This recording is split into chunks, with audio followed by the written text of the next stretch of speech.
ఈరోజు ఆంధ్రప్రదేశ్ రాష్ట్ర అసెంబ్లీలో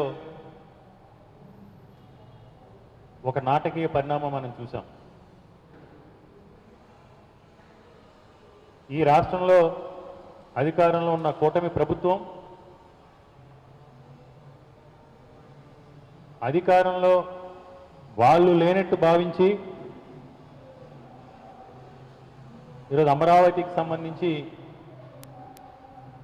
అకస్మాత్తుగా అమరావతి రాజధానికి చట్టబద్ధత తీసుకురావాలి, చట్టబద్ధత తీసుకొచ్చి అసెంబ్లీలో తీర్మానం చేసి దాన్ని కేంద్ర ప్రభుత్వానికి పంపించి ఇప్పుడు జరుగుతున్న పార్లమెంట్ సెషన్స్లోనే దాన్ని ఏదో రకంగా ఆమోదించుకోవాలి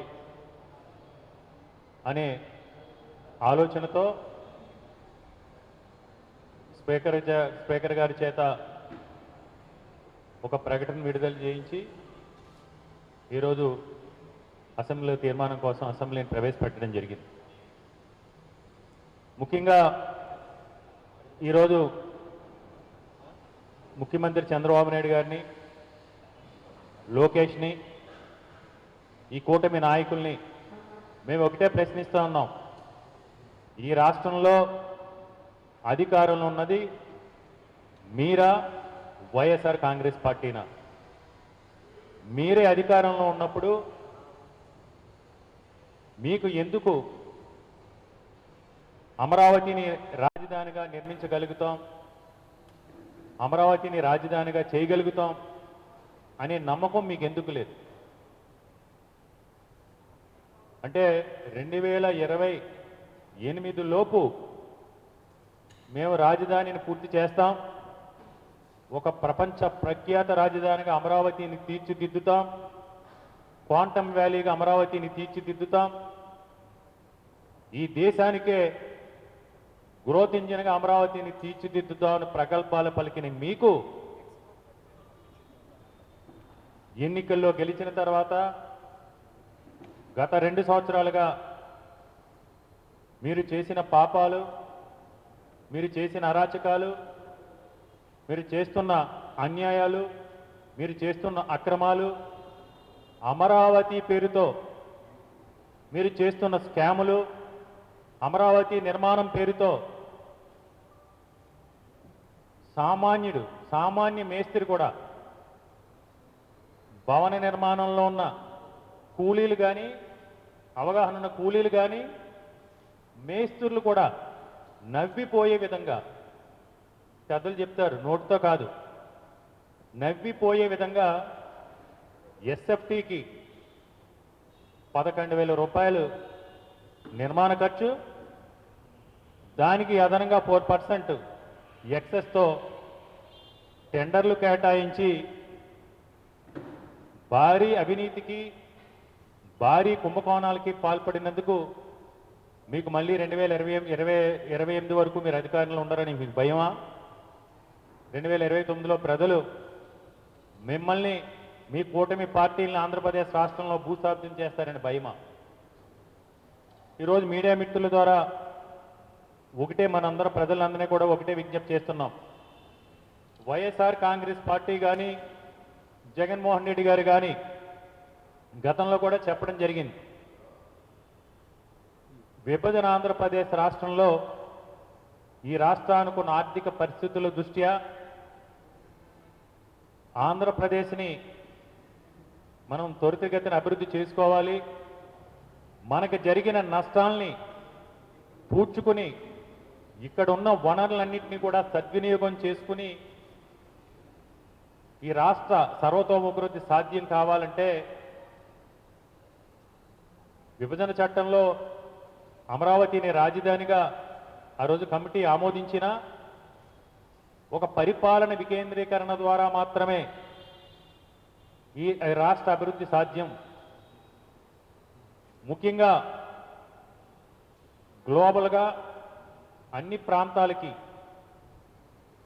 అద్భుతమైన కనెక్టివిటీ ఉన్న విశాఖపట్నాన్ని రైల్ కనెక్టివిటీ కానీ, రోడ్డు కనెక్టివిటీ కానీ, సీ కనెక్టివిటీ కానీ ఎయిర్ కనెక్టివిటీ కానీ అన్ని రకాల వనరులు అన్ని రకాల ఇన్ఫ్రాస్ట్రక్చర్స్ ఉండి అనుకూలంగా ఉన్న విశాఖపట్నాన్ని ఎగ్జిక్యూటివ్ క్యాపిటల్గా అభివృద్ధి చేయటం ద్వారా అక్కడ ఉన్న వనరులను సద్వినియోగం చేసుకుని ఉత్తరాంధ్ర ప్రాంతానికే కాదు యావత్ ఆంధ్రప్రదేశ్ రాష్ట్రానికి కూడా ఒక ఆర్థిక పరిపుష్టత తీసుకురాగల శక్తి సామర్థ్యాలన్నీ కూడా విశాఖపట్నానికి ఉన్నాయి.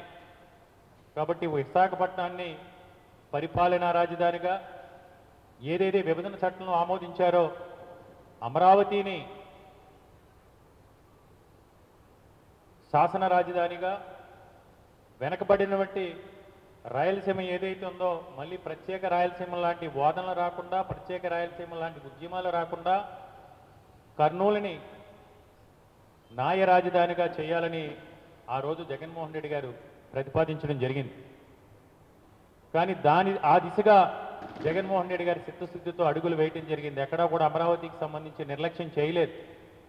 ఈరోజు అమరావతిలో రాజధాని నిర్మాణం పూర్తి కాదు, మీ హయాంలో మేము మళ్ళీ 2029లో మేము అధికారంలోకి రాము కాబట్టి మొదటి విడతలో రాజధాని పేరుతో సేకరణ చేసిన 50,000 ఎకరాలకు సంబంధించి బంగారు పంటలు పండే భూములు రైతుల దగ్గర నుంచి తీసుకుని రైతులకు అన్యాయం చేశాం, రైతులకు ఇచ్చిన మాట తప్పాం, రైతులకు ఇచ్చిన వాగ్దానాలు చెప్పాం, రైతులకి కౌలు సక్రమంగా చెల్లించలేకపోయాం.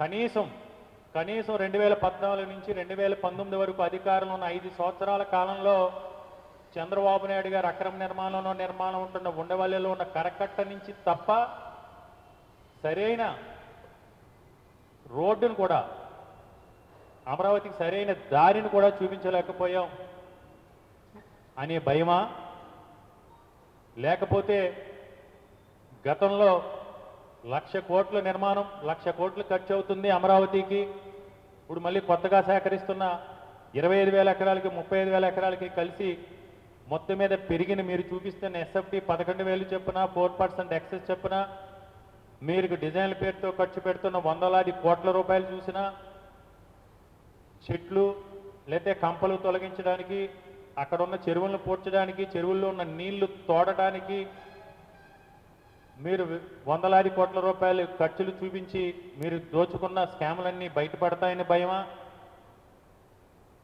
వీటన్నిటినీ అభద్రతాభావంతో ఈరోజు మీరే అమరావతి నిర్మాణం చేయగలుగుతామా చేయలేమే అని అభద్రతాతో ఉన్న మీరు చట్టబద్ధత పేరుతో ఈరోజు తీర్మానం చేసి మీ తప్పుల్ని కప్పిపుచ్చుకోవడం కోసం, ఎందుకంటే ఒకటే ఈరోజు తెలంగాణలో కేసీఆర్ గారు ముఖ్యమంత్రిగా ఉన్నప్పుడు అక్కడ కూడా అసెంబ్లీ భవనం నిర్మాణం జరిగింది.